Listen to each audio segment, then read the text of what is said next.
Bonjour! Bienvenue messieurs, dames, dans une nouvelle vidéo. Oui, aujourd'hui, ce sera pas le débrief de Formule 1, mais j'ai décidé de sortir une vidéo qui parlait. Oui, vous avez vu dans le titre, vous avez vu la miniature. Eminem, messieurs, dames.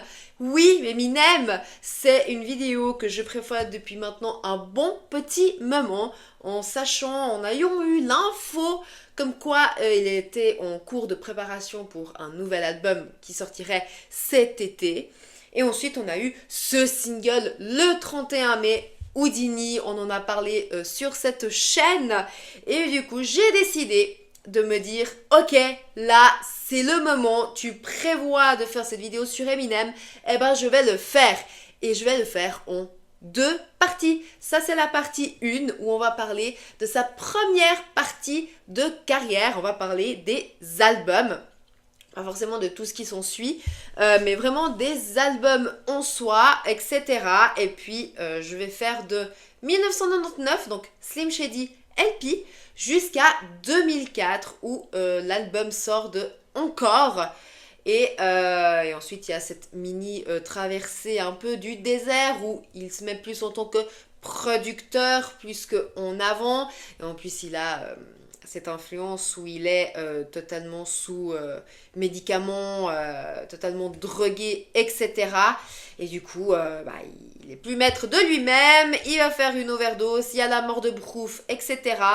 Et on connaît un peu l'histoire, mais on va y revenir un peu plus tard. Donc, sans plus attendre, messieurs, dames, commençons tout de suite par le début. De parler des albums en soi et de passer au premier album de Eminem, donc Slim Shady LP, je voulais mettre un certain contexte. Comment Eminem arrive dans le game? Oui, alors on va faire un bref résumé de Eminem qui a une enfance extrêmement difficile. Il ne vit pas avec son père, voilà, il a totalement disparu, on ne connaît pas cet homme. Il vit avec sa mère qui passe de caravane en caravane. Sa mère ne lui donne pas beaucoup d'attention. Elle est tout le temps un peu droguée. Et on voit beaucoup de beaux-pères passer par là. Donc il voit vraiment beaucoup d'hommes passer à la maison, etc. Il dira même par la suite, par d'autres musiques, etc., tout au long de sa carrière, il dira que sa mère l'aurait aussi lui-même drogué. Donc bon, voilà. Son plus grand ami et fidèle homme qui malheureusement décède dans un accident de voiture. C'est son oncle, voilà, son oncle qui lui a donné la passion, l'amour pour la musique, qui lui a fait découvrir justement le rap entre autres. Donc voilà un petit peu cette enfance un peu tumultueuse. Il n'a jamais été le monsieur, le mec, le garçon le plus hype de sa génération, à savoir qu'il a vécu à Détroit. Détroit, il y a un bon côté de Détroit, mais il y a un très mauvais côté aussi de Détroit. Et lui, il était dans le mauvais côté, dans la pauvreté pure. Il a été harcelé, tapé à l'école, etc. Donc voilà déjà le contexte de l'enfance à Eminem. Je voulais rappeler l'enfance d'Eminem parce qu'en fait, c'est quelque chose où il en parle dans tous les albums. C'est un fil conducteur en fait. Ça se retranscrit tout simplement dans sa carrière et je trouve que c'est important de le souligner. Ensuite, passons à Dr. Dre. Oui, parce que là, on a parlé de Eminem, etc. Mais on va mettre aussi le contexte sur Dr. Dre, la personne qui le signe dans son label. Pour mettre un contexte de cette période-là, Dr. Dre, rappeur de NWA, sort de Ruthless, s'engage avec Suge Knight pour créer leur label en commun Defro, chaise électrique. Vous-même, vous savez si vous connaissez le hip-hop. La guerre East Coast, West Coast à son apogée, on a 2 morts, Biggie, Tupac. Compliqué compliqué. Cette période-là est vraiment difficile. Les rappeurs de la East Coast, les rappeurs de la West Coast n'osent pas aller dans un endroit ou un autre, on n'ose pas trop parler, etc. Dr. Dre veut être loin de tout ça. Il y a eu 2 morts, 2 gros piliers du rap, je le rappelle, Biggie, Tupac. Ils ne sont pas légendaires que pour leur mort, à savoir, même si beaucoup, voilà, ça a joué à quelque chose dans leur légende, mais ils ont été des énormes icônes à cette période-là, vraiment. Donc on a vraiment perdu 2 grands piliers du rap à ce moment-là, les clashs, les tensions, il est infecté de gang, lui ce qu'il veut c'est faire de la musique, Dr. Dre, il n'arrive même plus à commander dans son propre label, hein, Suge Knight. Voilà, vous savez l'influence qu'il a et la violence que cet homme représente à ce moment-là. Dr. Dre se décide à partir de son label Defro et à tout laisser à Suge Knight. Tout laisser. Il ne prend pas un rond de tous les albums qu'il a pu faire, produits, etc. chez Defro. Rien. Dr. Dre, c'est une star. D'accord, c'est une star, tout ça. Il va voir son grand ami Jimmy Iovine. Jimmy Iovine, Interscope. Interscope qui distribue entre autres Defro. Donc c'est comme ça que Dr. Dre et Jimmy Iovine se rencontrent, entre autres. Et il dit à Jimmy Iovine, bah voilà, j'en ai marre, tout ça. Je veux créer mon propre label, Aftermath. Jimmy Iovine à ce moment-là lui donne une énorme avance. C'est Dr. Dre. C'est Dr. Dre. NWA Way. Il a fait un carton avec son groupe en tant que beatmaker. Bon rappeur aussi, attention. Defro, Doggy Style, Chronique, etc. C'est un grand Dr. Dre. Donc Jimmy Iovine, il y croit. Il dit, bah bien sûr, il va gagner de la thune. Ça va cartonner. Il sort une première compile qui s'appelle... une présentation d'Aftermath, c'est une compilation en fait. Qui flop pour les chiffres de Dr. Dre. Ça fait pas platine, etc. comme il a pu faire à l'époque. Ça fait que disque d'or, il me semble, si je dis pas de bêtises. Donc c'est un flop pour les chiffres à la Dr. Dre. Ensuite, il va essayer de produire d'autres gens, etc. dont The Firm, un groupe de New York. Donc il essaye en fait à ce moment-là, Dr. Dre, de plus être dans la gangsta shit. Et essayer de réunir les 2 côtes. Donc il est là-dessus en fait, Dr. Dre. Il veut plus être dans les trucs, mêlés de gang et tout ça. Sauf que ça fait aussi un flop. Tout flop. Il y a rien, tu vois, il y a des hitmen et tout ça dans le label, mais ça prend pas. Ça prend pas parce qu'en fait il n'est pas dans la gangsta shit. C'est sa femme qui va le remettre dans le droit chemin plus tard. Mais là n'est pas la question. C'est pour vous mettre dans le contexte de... Dre, là, il cherche. Entre-temps, Jimmy Iovine, il récupère une cassette. C'est le Slim Shady EP, pardon. Pas LP, mais EP. Oui, c'est déjà un EP qui a été fait par Eminem. Eminem qui, à ce moment-là, était en plein dans les battles, partout. Il allait dans tout le pays faire des battles, etc. Et Interscope était là en fait à ce moment-là dans un concours de battle énorme où Eminem va jusqu'en finale et il perd. Voilà. Il perd, mais malgré tout Interscope trouve le gars intéressant et il se dit bah on veut ta cassette. Eminem il donne, il part, de toute façon il est dégoûté, il a perdu et tout machin. Entre-temps André, il parle à Jimmy Iovine, il fait t'as pas quelqu'un, un truc? Jimmy Iovine, ouais, bah j'ai la cassette qui est là. Je pense que tu vas péter un câble dessus. Il écoute. Il pète un câble, les guys. Il dit, c'est qui ce gars? Je dois le produire, je veux le signer, je veux qu'il soit là. Direct. Troisième contexte. À cette période-là, il faut que je vous mette un contexte de l'Amérique d'avant, des États-Unis d'avant et les communautés. À l'époque, c'est pas comme là maintenant en 2024 où on a plein de rappeurs blancs, etc. C'était un truc de rappeurs noirs. Chaque communauté était dans sa communauté en fait. Les Noirs avec les Noirs, les Mexicains avec les Mexicains, les Blancs avec les Blancs. Et les Blancs, les seuls rappeurs blancs qu'il y avait à l'époque, c'était Vanilla Ice. Ouais, bon, bah voilà, c'était pas ouf, tu vois. Il n'était pas du tout crédible dans le hip-hop. Bref, pour dire que c'est un monde pitoyable et compliqué à ce moment-là.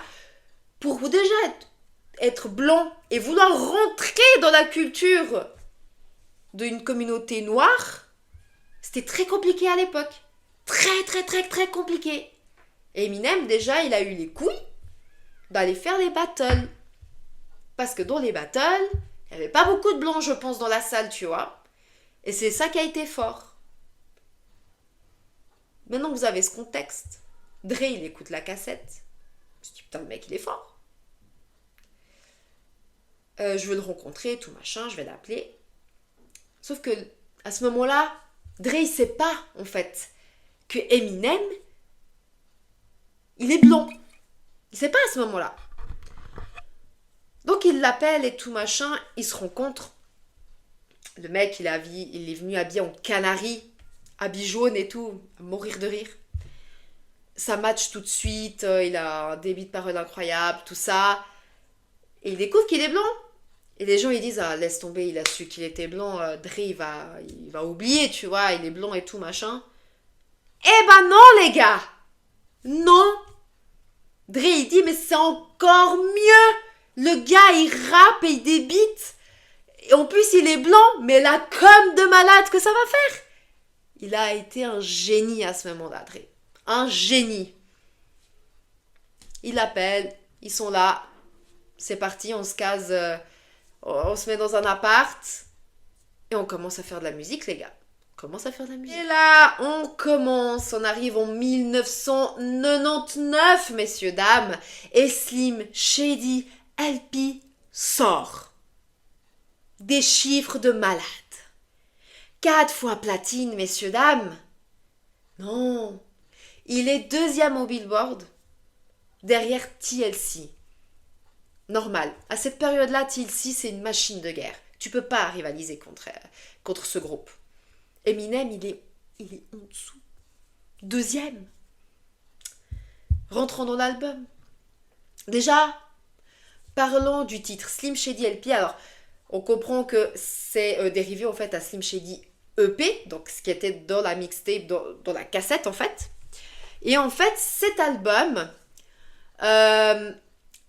Dre a produit, je crois, que 2-3 sons en fait.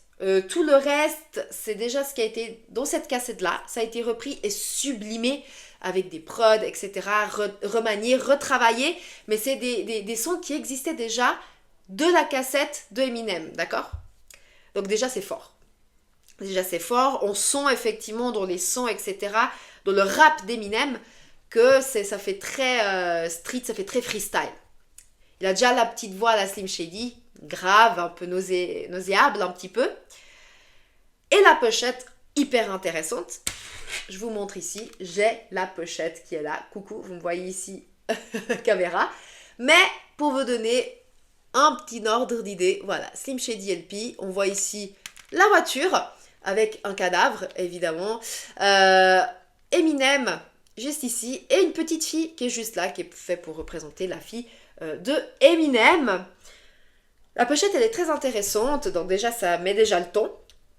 Slim Shady LP, pourquoi Slim Shady LP? En plus de savoir que c'est le titre de sa cassette, mais pas que. C'est son alter ego. Son alter ego qui peut dire les pires crasses qui existent dans ce monde, messieurs, dames. Il est homophobe, il est sexiste, il est misogyne, Slim Shady. Eh oui, il peut se permettre. Incroyable. Incroyable ce perso. Donc c'est Slim Shady qui prendra la parole sur tout l'album. Et cette pochette est intéressante aussi parce que on voit pas sur cette pochette qu'il est blanc. Ils vont jouer là-dessus jusqu'au bout de la découverte.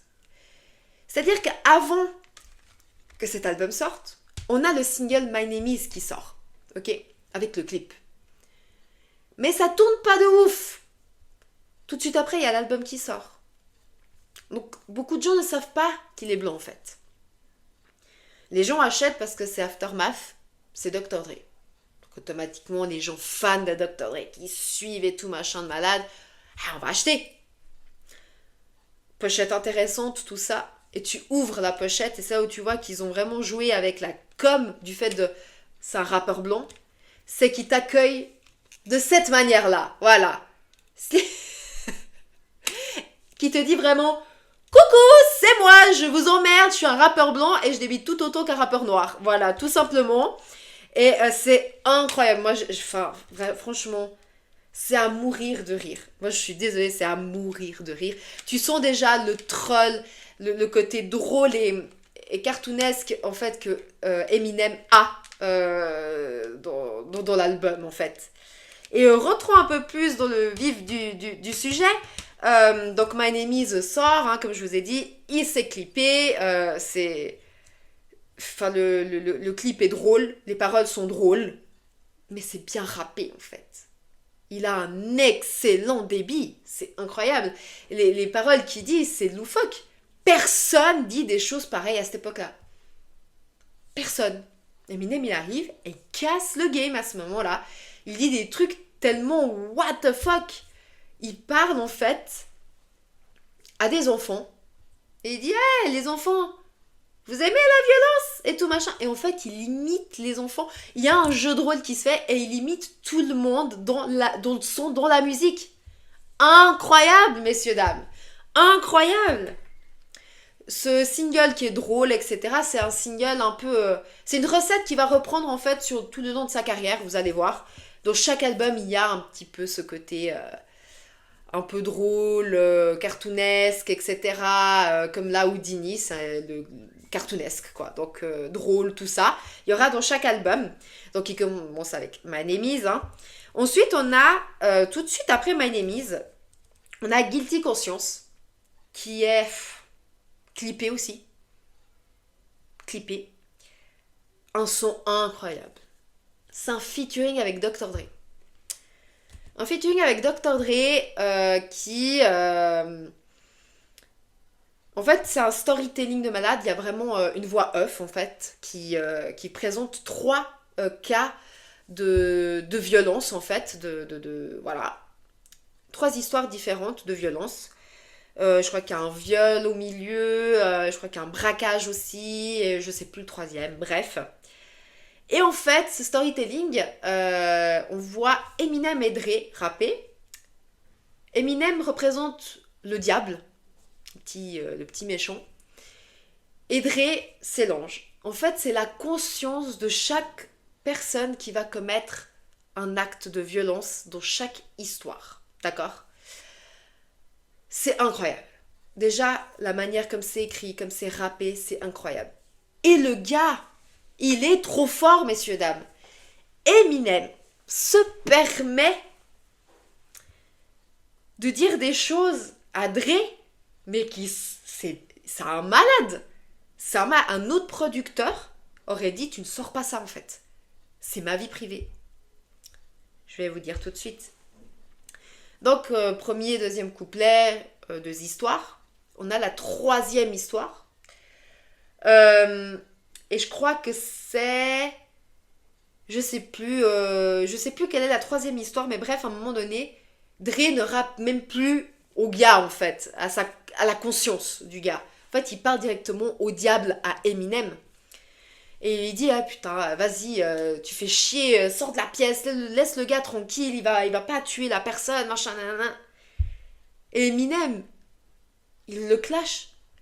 Il dit, mais toi, t'es un ange, toi ? T'as tapé, comment elle s'appelle déjà ? Dee Barnes. T'as frappé Dee Barnes. T'as fait NWA, Fuck the Police, t'as été dans le gangsta rap. T'as fait Defro. T'as fait tout ça dans ta vie. Nanana. En fait, il le clash de malade. Et à la fin, Dre, il fait juste... à la fin du morceau, il fait... c'est bon, vas-y, fais ce que tu veux. Et le mec, le gars, il sort le gun et puis il tue la meuf. Mais...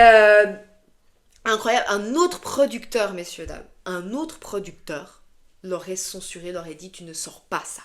Tu sors pas ce couplet. Dre s'est marré, en fait, Au moment où il a entendu ce couplet, il a dit « Putain frérot, c'est trop fort ce que t'as fait. Trop fort !» Et c'est ça la force d'Eminem qu'il aura sur beaucoup de sons en fait. Eminem arrivera toujours à faire le parallèle entre une histoire fictive avec une histoire vraie. C'est-à-dire qu'il va prendre des éléments de la vraie vie, de ce qui s'est réellement passé dans chaque vie privée, pour mettre dans une histoire un peu fictive. Et il y aura toujours une double lecture en fait dans chaque morceau qu'il peut faire. On verra par la suite avec les autres albums. Mais déjà dans cette écriture-là, dans ce son-là, tu sens déjà cette patte-là, qui reprend de sa vie privée pour en faire un son, pour mettre dans un truc fictif. Parce que là, on parle de 3 histoires totalement inventées, totalement fictives, mais pour pouvoir rapper, il a pris des éléments de la vraie vie, de la vraie histoire, de la vie privée de Dre. Pour ceux qui ne savent pas, je vous mets juste dans ce contexte-là, Dre, à ce moment-là, il a des soucis avec la justice.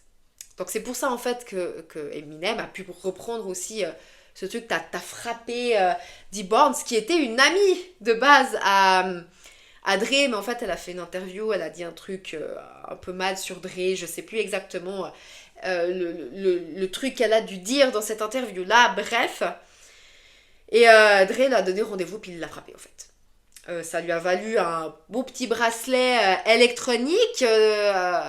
Voilà, donc il a eu ces problèmes-là avec la justice. On n'oublie pas qu'il vient de la gangsta shit, qu'il a fait du gangsta rap. Et il était dans NWA, Way, au milieu de tous ces gangs, tout ça. Donc voilà, donc Eminem s'est servi de tout ça, en fait, pour le clasher dans le morceau. C'est fort. C'est très, très fort. Très, très fort.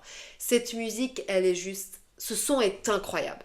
La prod est incroyable, l'écriture est incroyable, les couplets de chacun est incroyable. Bravo. Ensuite, je voulais parler aussi d'un autre son qui est très intéressant, c'est Brain Damage.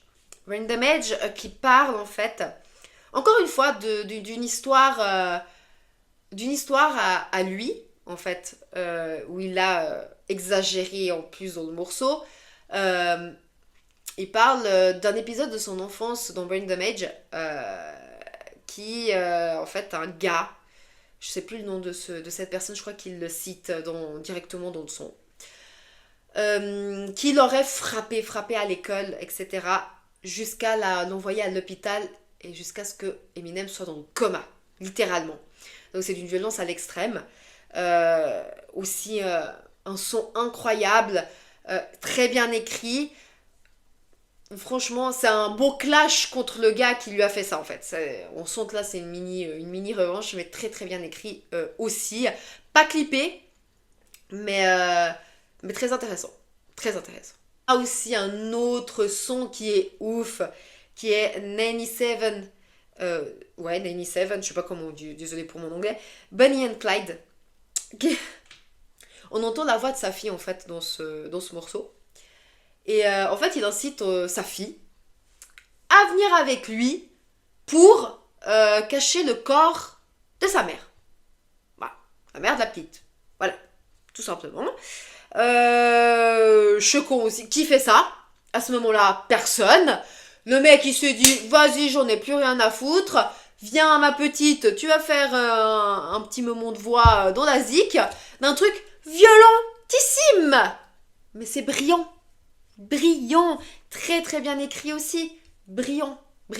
Bref, il y a tellement de bons morceaux, on a vraiment 20 morceaux dans cet album.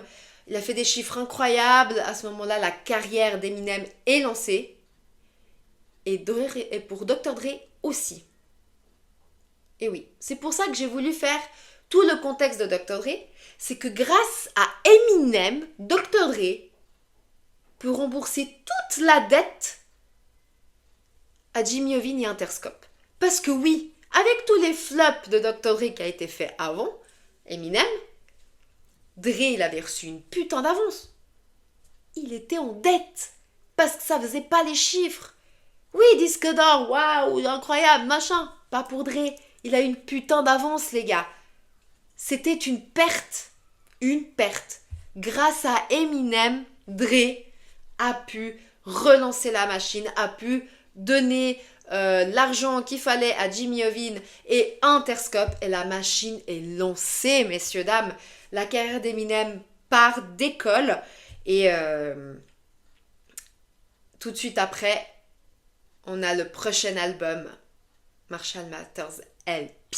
Et oui, messieurs, dames, on va parler de Marshall Mathers LP. Et oui, cet album, pochette très intéressante, donc il pose en fait devant sa maison à Détroit, tout simplement.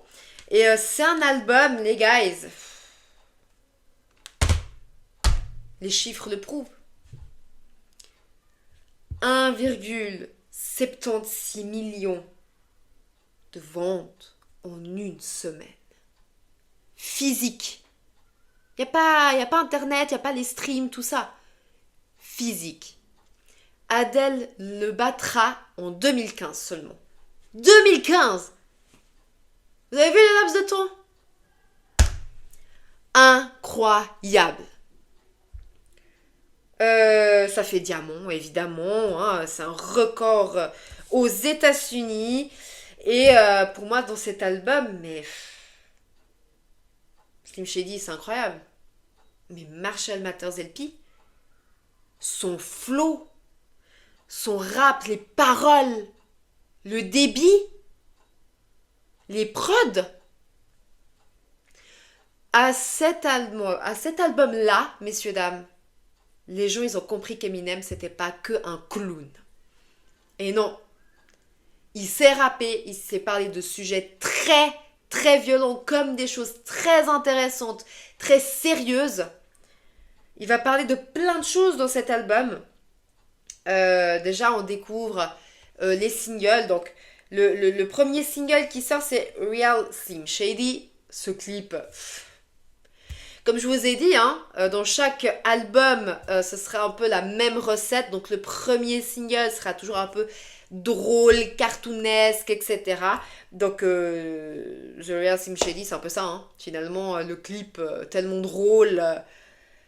Le mec qui crache sur les nuggets de la meuf, hein, la meuf qui mange. Oh, c'est dégueulasse. Et les mecs habillés tous en blanc comme Slim Shady, t-shirt blanc, tout ça, ce clip, il a tellement tourné à l'époque, messieurs, dames, mais tellement tourné, incroyable. Le flow, le débit, ce qu'il dit dedans, il clash toutes les pop stars. Hein. Il clash Christina Aguilera, Britney Spears, d'ailleurs pendant longtemps. Ça sera un bif total entre eux. On a aussi, oui, NSYNC aussi, toutes les pop stars, un peu, toutes les pop en fait, qui à cette époque-là, lui, il fait vraiment un couplet dédié à ça, en fait, il clash haut et fort. Donc c'est vraiment drôle. Encore une fois, il y a encore personne qui fait ça dans le rap, en fait, il n'y a que lui. Donc déjà, ce premier clip, incroyable. Et ouais, enfin, c'est un album, là je rentre dans l'album. On a ensuite donc Kill You, incroyable. Enfin voilà, déjà juste ça, incroyable. Le deuxième morceau. On a Stan, que je voulais en parler. Pour moi, c'est le meilleur single écrit jusqu'à présent de toute l'histoire du rap. Enfin, c'est encore une fois un storytelling, mais voilà, double lecture. C'est un storytelling, mais les guys, c'est du réel en fait. Stan, c'est rentré dans les dicos, c'est dans les dictionnaires, c'est un mot à part entière à cause de ce single. En fait, Stan, c'est l'histoire d'un fan. On le voit tout au long du clip. D'ailleurs, même dans l'album, on n'a même pas forcément besoin de voir le clip. Le clip, il est plus qu'impactant. Mais déjà, juste à l'écoute, on entend, on sent déjà... Parce qu'il il nous immerge en fait dans le contexte entre les bruitages, etc. Ça d'ailleurs, c'est un truc qu'il va toujours utiliser beaucoup dans tous ses albums. Il sait jouer avec les bruitages, avec ce storytelling, etc. Je pense que Dre l'a beaucoup aidé là-dessus aussi, à jouer avec ça, justement à mettre des mises en scène quand on entend, par exemple, il y a, on en reviendra dessus, mais sur le son Kim, qui est un traumatisme incroyable, on entend en fait la personne se faire égorger, tuer, on entend le sac poubelle, etc. Enfin, les bruitages très importants en fait. On est dans un film à chaque fois, dans chaque musique, etc. Des albums d'Eminem. Il est très fort là-dedans, vraiment. Mais pour revenir à Stan, donc voilà, on est dans ce truc où on voit dans le clip, voilà, c'est un fan d'Eminem, donc il lui écrit une lettre, il répond pas. Enfin, à force, il devient fou, tellement fou, il veut être Eminem, il veut être comme Eminem, donc il se teint aussi en blond, comme Eminem, on le voit faire tout comme Eminem, faire des bisous à toutes ces affiches, voilà, bref. C'est un clip perturbant parce qu'en fait c'est quelque chose qui existe, qui est vrai. Eminem a mis tout ça dans cette histoire, dans ce storytelling. Et chaque couplet, plus ça va et plus ça monte et plus ça pète un câble. Au début ça va, deuxième couplet ça va, troisième couplet, Stan il s'énerve, pète un câble, il va se tuer avec sa femme qui est enceinte, qui est dans le coffre, il va se balancer d'un pont avec la voiture. Il enregistre une cassette, etc. Et en fait, qui est dédiée après à Eminem, cette cassette. Et en fait, le Stan, il dit même, regarde comme dans ta musique, tel et tel jeu, tu vois, elle crie comme une connasse, machin, comme toi tu dis dans telle musique. Bref, un vrai fan de chez fan fou. Et il y a le dernier couplet, donc Stan pète un câble, voilà, il se tue. Il se tue du pont, etc. avec sa femme enceinte. Et en fait, par la suite, on a le dernier couplet de Eminem, du coup, qui rappe et qui fait ce couplet merveilleux, qui est beau. Et en fait, Eminem ne sait pas que c'est Stan, tu vois. Donc il est là, il est en train d'écrire, et puis je me rappelle, tu vois, je suis désolée de pas pouvoir te répondre avant et tout, machin. On le voit en fait écrire, on voit les infos en même temps, la voiture, enfin bref, c'est... Quel storytelling de malade. Quel storytelling de malade. Et à la fin quand il dit, oh, damn, Stan is you. Damn. Et il voit les infos et il se dit, putain, mais en fait c'est lui. Celui que je vois aux infos, qu'ils ont retrouvé une cassette, machin, tout ça, c'est lui. Ça se trouve, bah, du coup, la cassette, elle est pour moi. Et là, il se rend compte, et le clip, il se finit. Non. Et en plus, ce sample incroyable de Dido, qui participe à ce refrain, etc. Et Dido a été très convaincu au moment où Eminem lui a envoyé le son qu'il a fait, etc. Et elle a été plus qu'émerveillée, elle a adoré, elle a tout de suite voulu collaborer avec Eminem. Donc, c'est vraiment... Elle a bien fait, parce que c'est un son... Meilleur single. Jusqu'à maintenant, présent, c'est... Tu n'as pas mieux comme écriture, comme flow, rap, la manière de s'énerver, de faire vraiment la voix de Stan et de s'énerver à la fin, de péter un câble. Non, c'est trop, les gars, c'est trop. Ça m'a traumatisé, ce clip. Traumatisé. Moi, à cette époque-là, j'étais jeune, j'ai 2000, j'ai 4 ans. Donc, je vois à peine les clips qui passent sur MCM Top, MTV, tout ça. Donc moi j'ai connaissance de ce son, même en radio elle passe, tu vois, donc j'ai connaissance, mais je sais pas qui c'est Eminem. Je connais juste les My Name Is comme ça, mais de très loin, parce que je suis petite, tu vois, je me souviens pas voilà, t'écoutes en radio, mais c'est tout. Moi je le connais beaucoup plus tard, évidemment, mais pour dire que c'est un traumatisme, et quand je commence à connaître Eminem, que je m'intéresse à Eminem, de vouloir voir justement ses anciens albums. J'étais trop petite pour découvrir les albums d'Eminem, hein. Vu toutes les horreurs ce qui se dit dans ses albums, qui est incroyable, c'est où je dis, ah ouais, ce mec est fort. Très, très fort. Ouais. On a aussi ce côté où Eminem ne parle pas que de violence, etc. Il parle aussi de l'industrie de la musique. Dans The YM, où on a le clip, où il est là et il dit, mais en fait, je suis devenue une star en 6 mois, et là maintenant, je dois rendre des comptes à tel, et j'ai rien demandé, moi, en fait. Et c'est ça que ça parle de la musique. Incroyable musique, incroyable clip, c'est fort. Et la manière de rapper aussi, les prods, elles sont impactantes de malade. la patte de Dr. Dre. On sent que là, Dre, il part sur un son et des basses, etc. très différents de 2001, etc. Ça change parce qu'en fait, si on doit comparer avec le The Chronic 2001 de Dre qui sort un an avant, qui sort un peu après Slim Shady, hein, LP, on sent cette différence, on sent que les basses, etc. sont différentes et là, par exemple, il y a plus d'espace, moins de basses, etc.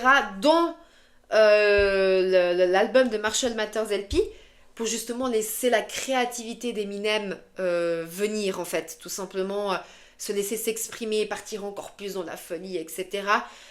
Qui lui laisse cet espace-là qu'il n'y a pas forcément dans The Chronic 2001 où c'est plus calibré, etc. Des basses, il y a beaucoup plus de basses, c'est moins respirant, tandis que Marshall Mathers LP, tu sens que c'est une prod qui respire, quoi, qui laisse de l'espace à la créativité d'Eminem, et c'est super intéressant. Donc voilà, il parle de plein de choses comme ça, du succès, etc. Il y a Remember Me, avec RBX. Non, c'est trop. Là, comme je disais au tout début, on voit que dans cet album, et avec ses sons, avec ses featuring, il y a beaucoup de featuring hein, dans cet album qui sont très intéressants. Bon, il y a le featuring avec Dido, on a aussi RBX, Sticky Fingers, on a les D12, il commence à mettre D12 un petit peu en avant, qui est son groupe, hein, groupe de potes, etc., où il y a Proof, Bizarre, etc. Et on a Dre, Snoop, Exhibit, Ned Dogg. Il y a des gros piliers et il les tue tous. En fait, il est dangereux Eminem. C'est dans cet album-là que les gens découvrent qu'Eminem, en fait, il est putain de fort. Son rap, il est élevé. C'est à un niveau... Là, on n'est plus dans le freestyle, les gars. Sa voix, elle a évolué. Son flow a évolué. Son rap a évolué. Et il sait faire la différence entre un son un peu mainstream et un son un peu plus underground. Et il sait jouer avec ça en ayant toujours une prod qui passe en fait. Une prod qui passe, c'est incroyable. Cet album, franchement, c'est... Ouais, je vais pas tout de suite dire, mais pour moi, ça reste un de mes préférés de toute la carrière d'Eminem. Bien écrit, les prods, le flow, c'est incroyable. Les chiffres sont incroyables, c'est aberrant, On a aussi, donc Remember Me, il fait un truc de malade dessus, il tue RBX, c'est un truc de malade, Sticky Fingers, tout ça. Il y a aussi le son Beach Please 2. Pour ceux qui ne savent pas, Beach Please, de base, c'est un son de Snoop Dogg, qui apparaît dans un album de Snoop, où justement, je crois qu'il y a déjà Ned Dogg qui est en featuring, enfin bref, je sais plus tous les featuring qu'il y a dans ce son, mais le son, c'est un bijou, bravo. Et en fait, Eminem reprend et met en featuring Dre, Snoop, Exhibit et Ned Dogg. Ça fait un truc le couplet d'Eminem, messieurs,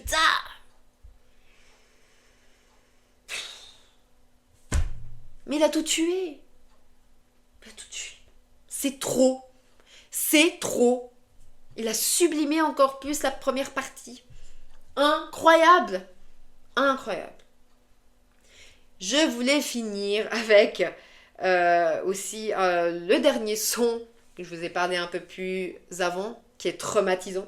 Kim, qui est le vrai nom de sa femme. Enfin, son ex-femme, du coup, actuellement. Kim, en fait, il tue littéralement sa femme dans le son. Et c'est comme je vous disais, la prod, le refrain, ça fait flipper. Moi, quand j'ai écouté ce son pour la première fois, les paroles, non. Et c'est trop, c'est d'une violence. Et en fait, t'entends vraiment c'est là où je vous dis, il est trop fort là-dedans. Il met les bruitages derrière tout ce son pour t'immerger dans l'histoire et pour que tu sois dedans. Mais qu'est-ce qu'il a été fort! Tu entends en fait la meuf se faire égorger, se faire tuer. Ensuite, on entend le sac poubelle traîner comme ça.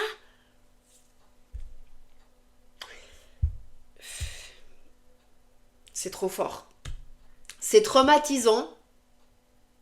Le rap, il est fou. La prod, elle fait flipper. Ce son, il est incroyable comme il est flippant en fait. Voilà. C'est un album incroyable, messieurs, dames. Incroyable. On finit avec Criminal, qui est aussi un son très intéressant. Il est en train de braquer une meuf, en fait. Et la prod, elle est aussi incroyable. Encore une fois, le flow incroyable, l'écriture, tout ça. Toujours dans le storytelling. Voilà, c'est un peu tout ça. Marshall Matters aussi, c'est un son qui est le 11e track, qui est très intéressant aussi, où ça parle de son enfance, de sa mère, justement, etc., etc. Bref, cet album incroyable. Et ensuite, 2 ans après, oui là ça a pris 2 ans pour faire le prochain album qui est The Eminem Show. Et oui, messieurs, dames, là on passe à un album qui est l'apogée. Il est au sommet de sa carrière à ce moment-là. Eminem sort The Eminem Show. Le voici, juste ici. Tout de suite la mise en scène, on comprend. Eminem Show sur une scène avec un micro, etc. Il fait le show. Il fait le show auprès de l'industrie. Il fait le show. En fait, il joue avec son image. Et les chiffres sont toujours aussi incroyables. Disque de platine, disque de diamant aux États-Unis. Non, vraiment, les chiffres restent au rendez-vous. C'est pas la première semaine de Marshall Mathers LP, évidemment, mais c'est des chiffres incroyables. C'est aberrant. En plus de ça, il y a le film 8 Mile qui va sortir. On a le son Lose Yourself qui sort. On pense que ça va être dans l'album. Il ne l'intègre pas dans l'album, il n'en a rien à battre. Et c'est là où, en termes de prod, en termes d'écriture, tout ça, où on a encore un autre level. Même en termes de thèmes, etc., qui va aborder. Il y a White America, Square Dance, tout ça, où White America, bah, ça parle de politique, hein, il est complètement engagé en politique. Je crois que c'est vraiment George Bush, je crois, à ce moment-là, qui est président, donc il le tacle littéralement. Hein. Il y a Business, incroyable, ça parle de l'industrie. Cleaning Out My Closet. Trop banalisé ce son. Un peu comme Stan, par exemple, qui aussi était... C'est vrai que je ne l'ai pas dit au moment où on parlait de ça, mais Stan, c'est aussi un son ça a tellement été matraqué avec le clip, machin, tout ça, que finalement, c'est banalisé, c'est normal. Ouais, c'est pas un truc de ouf non plus. N'oubliez pas, la première fois que vous avez écouté ce son, vous avez tous pété un câble. C'est juste parce qu'il a été matraqué. Et Clean Out My Closet, c'est ça aussi. Le clip, comment il est fait, il est en train d'enterrer quelqu'un. Donc il est là en train de creuser. La prod, ça te met dans l'ambiance directe. Quels sont magnifiques. On va parler du single qui sort. On va parler de la recette, la fameuse recette, cette première single qui sort, Without Me, qui est une prod faite par Eminem. Là, dans cet album d'ailleurs, vu qu'on parle de production, donc producteur exécutif, évidemment, c'est Dr. Dre, hein, qui est là, qui supervise, mais il n'y a pas beaucoup de prod de Dre, je crois qu'il doit en avoir que 2 ou 3, je sais plus, je ne saurais plus vous dire. En tout cas, Eminem a plus de prod que Dr. Dre. Dans cet album, Eminem, en fait, est tout autant beatmaker que Dr. Dre. Et on oublie très souvent que Eminem, dans sa carrière, c'est aussi un beatmaker. Alors, si on doit parler de la légitimité de beatmaker de Eminem, je dirais que c'est du 50-50, dans le sens où il a fait des prods incroyables, que ce soit pour Nas, par exemple, et pour Jay-Z. Il a fait des productions pour Jay-Z. Oui. Nas, etc., plein d'autres mondes. Et tout ça, il a même produit les, les, les albums posthumes de Tupac, il en a fait 2, qui n'étaient pas... Bon, c'est un peu débutatif sur ce coup-là, je crois que c'était peut-être pas une bonne idée, mais voilà. Mais il y a du bon dans Eminem, alors c'est du 50-50, donc disons qu'il a fait des trucs incroyables, comme il a fait des prods et des choix de prod, même pour la suite de sa carrière, où on est là, on fait... flemme, quoi. Flemme, c'est nul, c'est mal fait, c'est pas bien produit, c'est... Voilà. Mais bon, pour dire que dans cet album, il est tout aussi beatmaker que Dr. Dre. Et ça se sent, ça se voit, We Don't Me, c'est lui qui l'a fait. Je crois que Cleaning on My Closet, c'est aussi Eminem qui l'a fait. Sing for the Moment aussi. Elise Song, peut-être, ça je sais plus vous dire, je suis pas sûre de cette information. Mais bref, il a beaucoup de prod faites par Eminem et pas forcément Dr. Dre. Donc Without Me, produit fait par Eminem, donc le truc cartoonesque où là on voit Dr. Dre déguisé en Batman. Qui aurait cru un jour voir Dr. Dre en Batman? Déjà que quand il sort Slim Shady LP, qu'il est dans le clip What's My Name, où il est en docteur, déjà là tu dis c'est fou. C'est fou, le mec, n'oubliez pas, Dr. Dre, il sort de Ruthless, NWA, la gangsta shit. Tu te dis, Dre, jamais tu le verrais là-dedans. Les gars, il est déguisé en Batman. C'est tout ce que j'ai à dire. C'est tout ce que j'ai à dire. Le mec, c'est un fou. C'est un fou. Voilà, c'est un fou. J'adore. Le clip, il est hyper intéressant. Moi, je me prends une claque au moment de ce single. C'est là où je découvre vraiment l'album de Eminem et qui c'est. Là, à ce moment-là, j'ai, je pense, 6 ans, 7 ans. Non, 6 ans. 2002, je me prends une claque parce que 6 ans, je commence, en fait, je tombe très vite dans la musique petite parce que mon père a une tonne d'albums, il a une énorme chaîne stéréo, tout ça. Donc, en fait, je passe ma vie à mater des clips. J'adore la musique. Voilà, tout simplement. Et en fait, je tombe très vite dedans. À cette période-là, comme je vous ai dit, Eminem, je l'entends, mais tu vois, tu captes pas, t'as 4 ans, 4-5 ans, enfin, tu comprends pas. 2 ans après, cet album sort et je vois We Don't Me, et là, tu comprends la folie du truc, le beat est bon, et t'as envie de danser sur le flow et tout ça, tu dis, c'est un truc trop bien. Dans la cour de récré, ça parle un petit peu, même si on est jeune, mais ça parle du son, tu vois, et tout. On parle d'Eminem, tu vois. On se dit, cette musique, elle est cool, tu vois. On t'en confond. Tu captes pas les paroles, tu captes rien de tout ça. Mais c'est là où je découvre vraiment Eminem, à vouloir vraiment et à m'intéresser à lui, et à me dire, moi, petite fille de 6 ans, et par la suite, dès qu'il y a encore qui sort et tout ça, il y a encore tous ces clips qui passent, lui il est encore actif, beaucoup et tout ça. Et c'est vraiment la période après encore où là je me procure tous les albums d'avant, justement. Parce que là je peux en fait les procurer.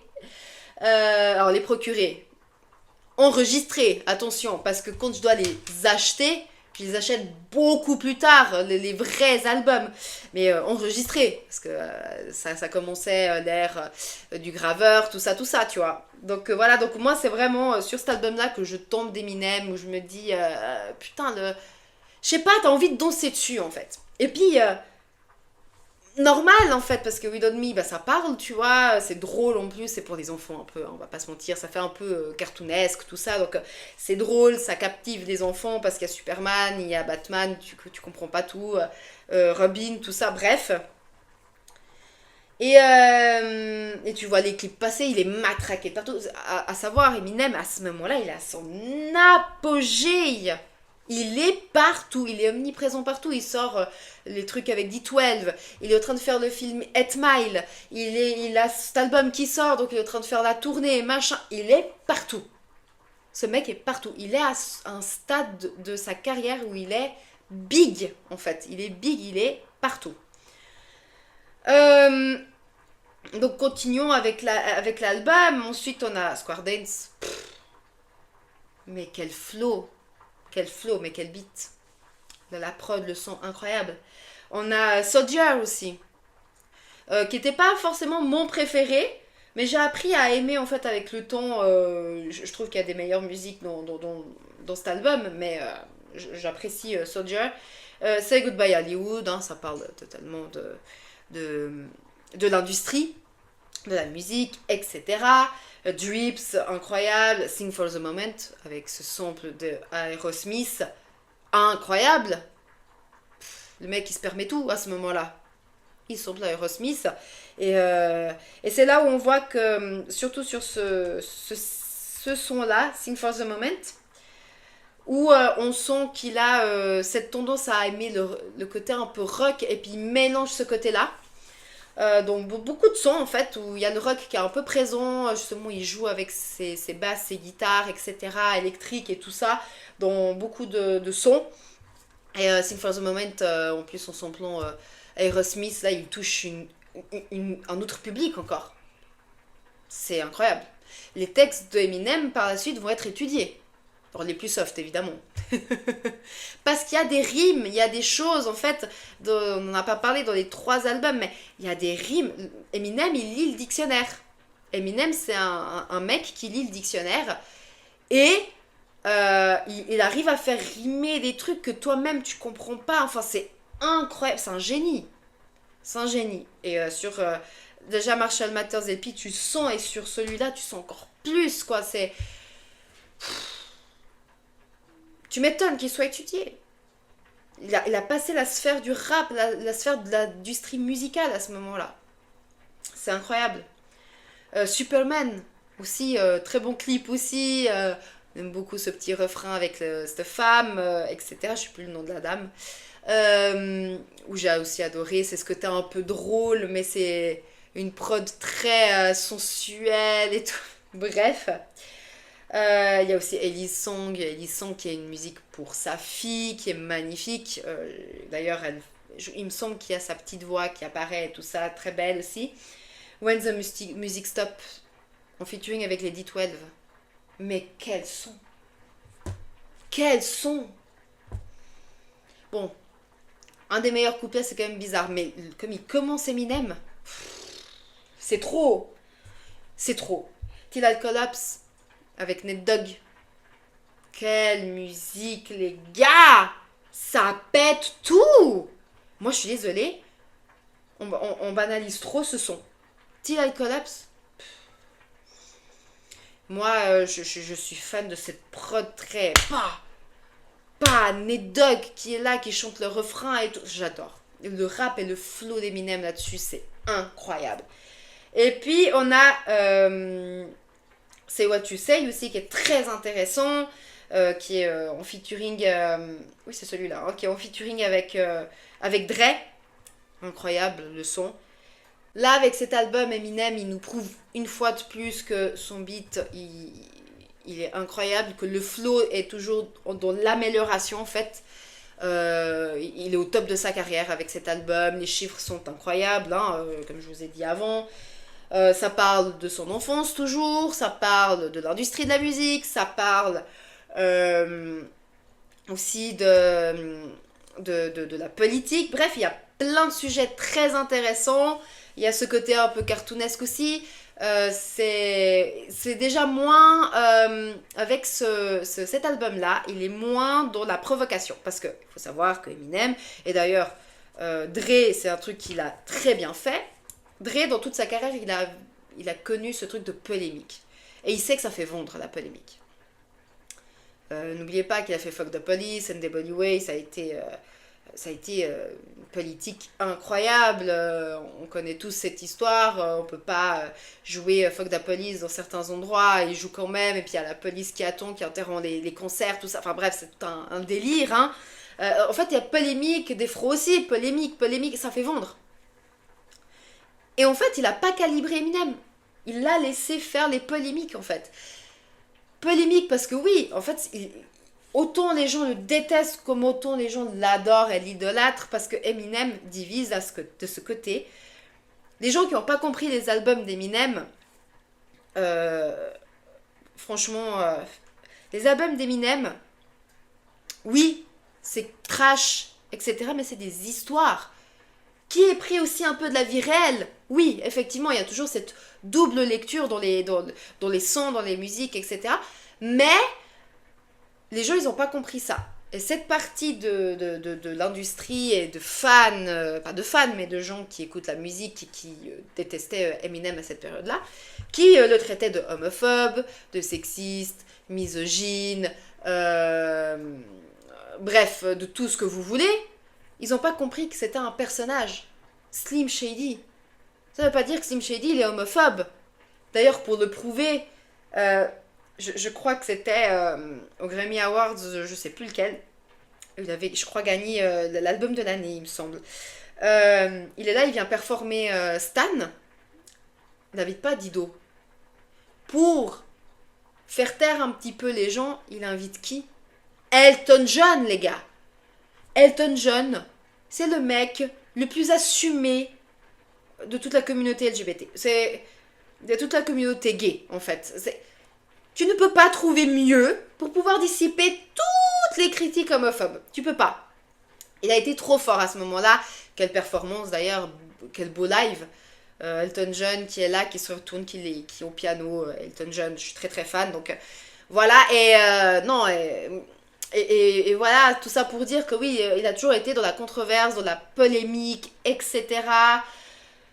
Et avec cet album, il a moins ce côté polémique. Il a déjà moins. Tandis que dans les deux autres albums, Slim Shady et LP, c'est d'une violence à l'extrême. Donc là, il est tout traité. Hein, l'industrie, la musique, etc. Comment les fans, les journalistes et tout ça ont tourné le truc, qui n'ont pas compris en fait l'album. Voilà. Marshall Mathers LP continue à être dans cette controverse-là, mais déjà moins polémique aussi que Slim Shady LP. Et celui-là est beaucoup moins, voilà, il est beaucoup moins dans ce côté, il y a quand même de la provocation, hein, il est là, il continue à provoquer Britney Spears, Christina Aguilera, tout ça, mais c'est déjà moindre déjà aux autres albums, et il est déjà moins dans cette polémique, donc voilà, là, pour cet album, il est à son apogée, et par la suite, 2 ans après, il sort, et on va parler de ce dernier album, donc de cette première partie de vidéo qui est Encore. Et on arrive au dernier album de cette vidéo qui est l'album Encore. Voilà, donc voici la pochette de l'album Encore. Voilà. Alors cet album, donc on comprend Encore, c'est une suite à Eminem Show, on est encore sur scène, etc. Alors la pochette elle est intéressante, quand on ouvre on le voit avec le pistolet et quand on connaît la fin de l'album etc on sait qu'il tue son public en gros hein, donc voilà. Alors cet album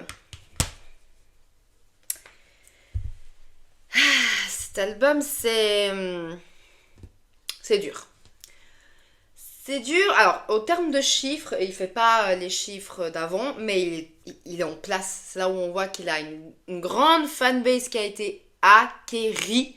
Littéralement, ses fans sont là. À n'importe quel moment, ils sont là pour acheter les albums. Et cet album,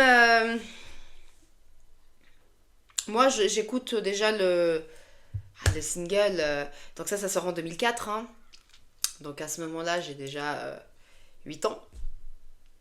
Je vois le clip passer Just Lose It.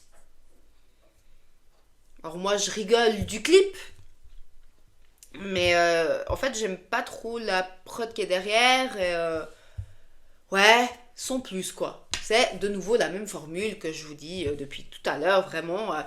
Ce truc, on prend enfin un gag, le premier single, le clip, machin. Il y a Michael Jackson sur ce truc-là, il limite. D'ailleurs ça va refaire polémique parce que Michael Jackson n'a pas apprécié, il a porté plainte contre le son, enfin bref, contre Eminem, tout ça, ainsi soit-il.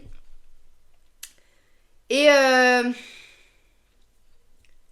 moi je suis déçue de cet album un peu. Je suis déçue, c'est le premier album où on sort un peu déçu d'Eminem. Alors tout n'est pas jeté évidemment, hein, mais on sent que dans cet album il part dans la caricature. Littéralement, ça part trop dans la blague, ça part trop... c'est trop forcé, c'est trop. Alors, il faut savoir, il faut se mettre dans le contexte de ce moment-là où il fait cet album. Donc, encore vient juste après Eminem Show, et juste après, le film 8 Mile qui sort. Donc à ce moment-là, en fait, en plus il est producteur, hein, ça j'en ai pas parlé, mais en fait il ouvre son label Slim Shady Records, non Shady Records, pardon, Slim Shady, mon dieu, Shady Records, affilié à Aftermath, Interscope, tout ça, vous connaissez. Et donc il s'occupe de son label aussi, il signe, il est producteur aussi. En fait, il sort les albums de Beatwise, D12, il y a son film, Eminem Show, tout ça. Et il commence à être accro, en fait, aux antidépresseurs, entre autres. Alors, on sait déjà, si vous vous souvenez bien, au début de la vidéo, je vous ai parlé de l'enfance d'Eminem, on sait que il connaît ce truc des médicaments, donc en fait, il sait qu'il tombe très facilement dans l'addiction à ce moment-là. Et ouais, bah il dort peu, tu vois, il est en train de faire l'album, il a tout ça, enfin il y a tout qui sort en même temps, du coup il dort peu, et du coup bah il prend des médocs en fait pour ça. Il en devient accro. C'est une période de sa vie où il est omniprésent partout, en plus il y a 50 Cent, ouais, personnage très important à ce moment-là, que ce soit pour Dre, qui élève en fait les ventes au plus haut, et Eminem aussi, hein, c'est le trio jusqu'à maintenant, ils sont toujours ensemble, tout ça. Eminem et 50 Cent, on sait que c'est un troll de malade, mais il ne critiquera jamais Eminem et Dre comparé à d'autres artistes. Voilà. Mais pour dire 50 Cent, personnage très important, grand ami qui a toujours gardé contact avec Eminem jusqu'à présent, et Dre aussi par la même occasion.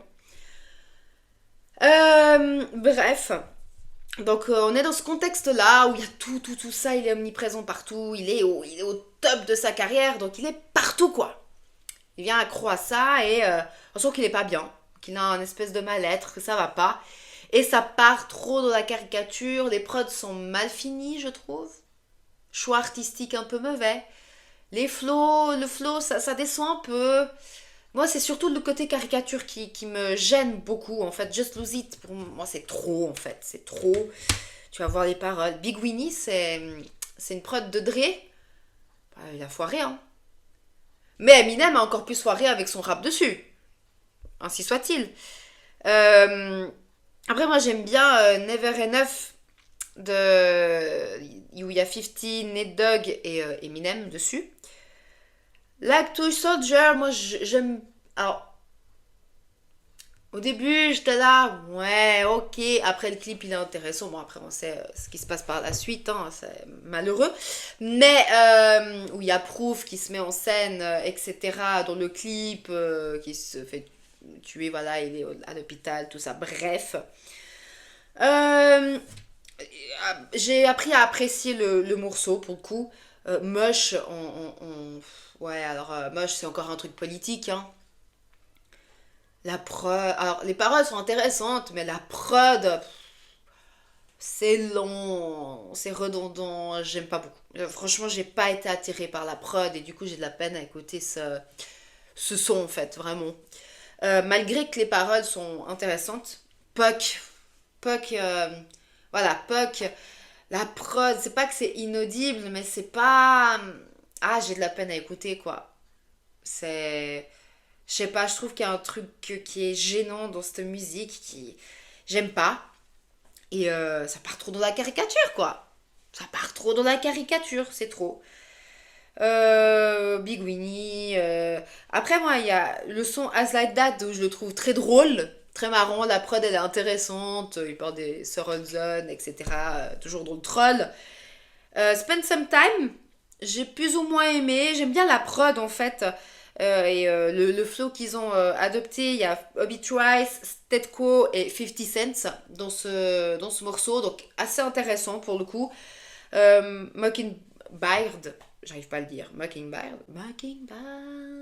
Bref, il y a un clip de ce morceau qui est très intéressant. Le storytelling autour est très intéressant. Il parle de sa fille, entre autres.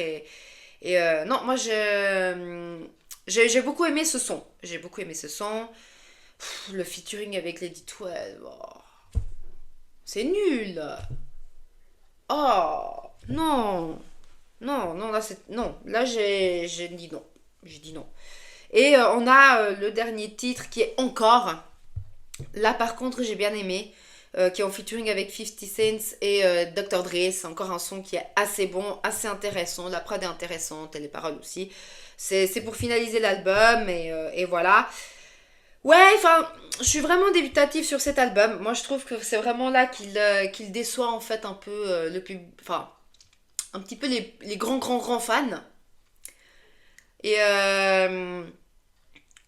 ouais, moi je trouve que c'est le déclin, justement, où on sent que bah, voilà, les médicaments, tout ça, ça prend un peu le dessus de tout ça. Il est omniprésent partout, donc en fait, il n'arrive même plus à suivre et tout ça. Puis, il faut dire aussi, et ça, je n'ai pas précisé, que cet album, en fait, c'est le début des leaks, tout ça, 2004. Eminem a été, en fait, un des premiers rappeurs à ce que les albums fuitent, en fait, sur Internet directement. Il y a des gens qui ont le link.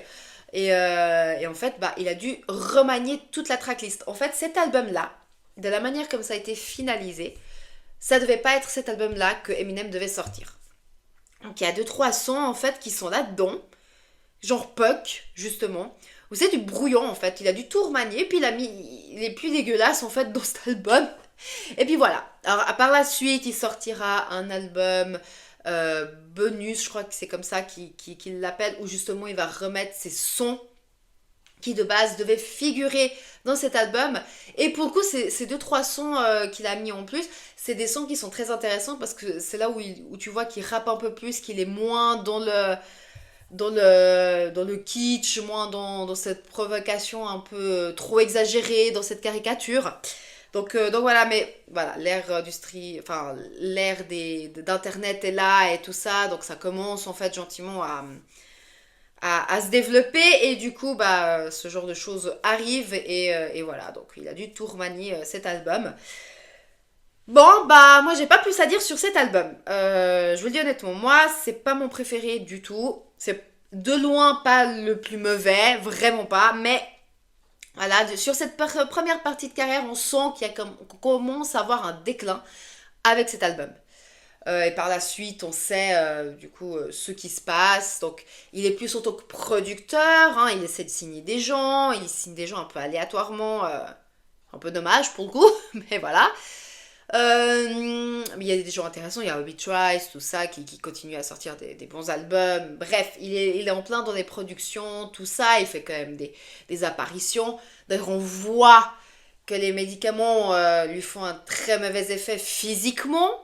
La dernière apparition était vers 2006, peut-être 2007, je dirais, où là, on le voit bouffi de malade. On se dit, oula, Eminem, ça va pas du tout.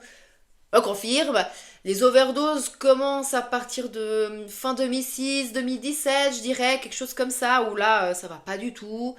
Euh, Là, il arrête net les trucs, où il va directement au cure des intox. Il demande de l'aide d'ailleurs à Elton John, ça c'est une anecdote que j'ai su, je ne sais plus où, mais qui était très intéressante. Oui, il demande de l'aide en fait à Elton John pour l'aider à s'en sortir de là-dedans, de ces trucs de dépendance, de drogue, tout ça. En même temps, qui de mieux? Parce que oui, Elton John, euh, c'est quand même un miraculé, il faut pas se mentir. Quand on voit la carrière d'Elton John et qu'on voit le nombre d'overdoses que cet homme a fait et le nombre de drogues, même lui dans une interview l'a dit, je ne sais même pas comment je suis encore vivant. C'est un miracle. Parce que vraiment, il se droguait énormément à une grande partie de sa carrière jusqu'à le single qui était sorti, je sais plus en quelle année, de I'm Still Standing. Et à ce moment-là, on le voit qu'il commence à être sobre, en fait, ce qu'ils disent, hein, évidemment, qu'il prend plus de drogue, etc., qu'il a été en cure de désintox et qu'il s'en sort de tout ça. Et Eminem a fait appel à Elton John pour ça, donc il est en train de traiter de sa santé. Et puis, eh ben, il reviendra en 2009 avec un nouvel album. Mais ça, du coup, j'en parlerai dans une deuxième partie de vidéo. Et voilà, messieurs, dames, pour cette première partie de vidéo. Dites-moi en commentaire quel est votre album préféré de cette première partie de carrière d'Eminem. Pour ma part, je reste sur Marshall Mathers LP. D'ailleurs, tout album confondu. Voilà. Tout album confondu d'Eminem, Marshall Mathers LP, pour moi reste le meilleur en termes d'écriture, en termes de flow, de débit, de production. Tout. Storytelling, tout. Voilà. Merci beaucoup de m'avoir écouté. N'oubliez pas de vous abonner, c'est gratos. Toujours gratos. À mettre un petit commentaire. Dites-moi ce que vous avez pensé de cette première partie de carrière d'Eminem. Quel est votre album préféré? Quelle est votre musique préférée? Si vous voulez rajouter des choses, etc. Moi, j'ai parlé au feeling, avec le cœur. Et bien évidemment, passionnée de musique, grande fan de Eminem. Donc voilà. Et puis pour ma part, ce sera une fin de vidéo. Je vous dis à une prochaine. Bisous!